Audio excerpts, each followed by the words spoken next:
It's a word you don't expect to hear on TV. Suddenly, it's all over the airwaves.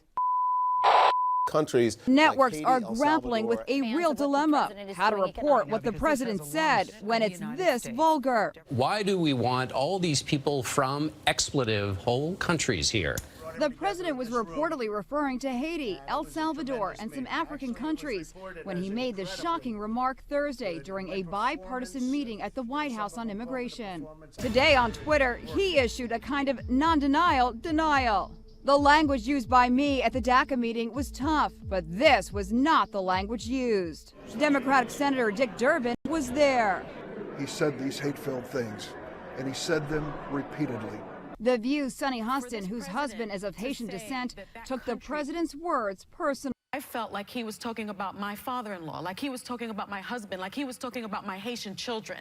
And I am so offended. ABC News policy is not to repeat the profanity. Which On ABC, George Stephanopoulos said he believed his viewers should hear the word. I think that's probably a mistake, because I don't think it's right to censor the president or to sugarcoat the racist sentiment revealed. Even the hosts of Fox and Friends, usually friendly territory for the president, were critical. You can't talk in broad strokes about people in a disparaging way and expect people to say, well, that's just him, or you know he's not racist. Howie Kurtz is host of Fox News' Media Buzz. It's absolutely extraordinary, because I never thought I would read the word in the New York Times or the Washington Post or hear it on CNN or MSNBC repeatedly. The FCC has reportedly received just a handful of complaints from viewers upset at hearing the vulgarity. I am sure some viewers are offended at hearing it, particularly repeated again and again and again. They don't usually turn on the TV and hear it.